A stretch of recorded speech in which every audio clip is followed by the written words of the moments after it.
4 ቀን 5ኛ 2025 ዓመተ ምህረት የአቶ እንየው ወዳጀ አጭር የህይወት ታሪክ። ክቡር አባታችን አቶ እንየው ወዳጀ እንደ አውሮፓ አቆጣጠር በ12/5/2024 ዓመተ ምህረት በተወለዱ በ103 ዓመታቸው ከዚህ ዓለም በሞት ተለዩ። በሞታቸው ባለትዳርና የ10 ልጆች አባት ያየለ ልጆች ሚታ ነበሩ። ነፍስ ይማር ብለን ለዓመታታቸው መታሰቢያ ከዚህ በሚከተለው ግጥም እንዲህ ስንል አንበን እናሰማለን። የግጥም ደራሲው ካሳው ማሮ በትነይ ከልጆች ተዘጋጀው ግጥም እንዲህ ይላል። ከኛ እስከ ተለየህ አባቴ እንዴት ነህ? ልጆች መጥተን ደርሶ ዓመታት ሙሳይቱን ጋግረን ቄሶች ሊፈቱ መንግሥተ ሰማያት ገነት ያዋርስ። የኢትዮጵያ መኳንንት የአገሬ ገበሬ በግጥም በዜማ በድምጤ ቀምሬ ያሳለፈው ዓለም ይነገራል ዛሬ። አርሶ እያመረተ ቦይ ፋፍን በሬ ሸርፋው ሰፊ ነበር የጥሩ የጥሬ። ከላይኛው ከብላታ ደስታ ስልጣን ተረክበው በገጠሩ ባህል ጭቅነት ተሹመው የገጠሩን ሕዝብ በሕጉ ዳኝተው የብላታ ደስታን ስሙን አስጠርተው አዘዞሩ ፋይል በደንቢያ ሲኖሩ በሕግ መርጧቸው ገበሬ ማፈሩ ጸሐፊው እንየው የሊቀ መንበሩ እየተመረጡ ሕዝቡነን ሲበሩ በመንግሥቱም ሁሉ ታዋቂ ነበሩ። ገቡ ኢየሩሳሌም ከቅድስት አገሩ በኢትዮጵያ መሬት ባልሰለጠነ አገር አዘዞሩ ፋይል በገበሬ ማኅበር ሕዝቡነን ሲመሩ ተቀምጠው ከወንበር አቶ እንየው ሙያው ጠባዩም ሲነገር ሕዝቡንም ሸምግለው ያስታርቁት ነበር።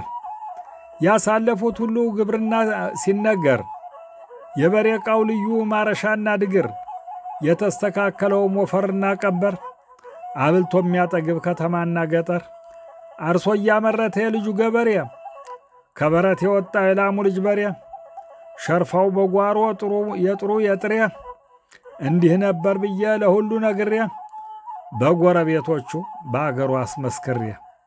ይህ ብቻ አይደለም የገበሬው ምርቱ የጊደሩ መንጋ ላሙና ወተቱ ነጭ ጤፍ እንጀራ የቅቤ ፍትፍቱ ማሩንም በጓሮው ሁሉ አለው ከቤቱ ከጋጡ የወጣ ፍሬዳው ምክቱ ጠምቃና ጋግራ በማጀት ምሽቲቱ ከላይኛው ከሰማይ ቤታቸው ገብቷል ከገነቱ ከሰማይ ቤታቸው ገቡ ከገነቱ።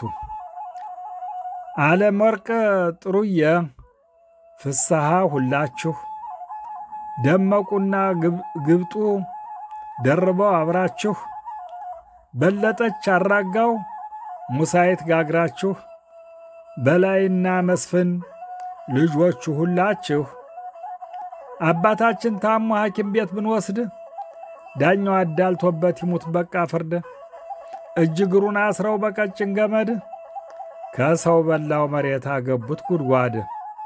እንኳን እስከ ሥራ ቁጭ ብዬ ከቤቴ አባት ዓለም እያልኩ ስምህን መጥራቴ ልደክም ነው እንጂ በከንቱ ልፋቴ ሳለቅስ ውላለሁ ሐወይ ልጅነቴ።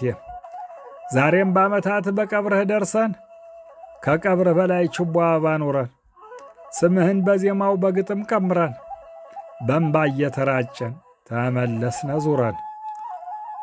ፍቅርክን ስለማውቅ አንተ ልጆችን ትመጣለህ እያልን እያየን በሩን ለካስ ቁርጥ ሆኗል መለየታችን መንግሥተ ሰማያት ይማር ነፍስህን ይላሉ ልጆቹም።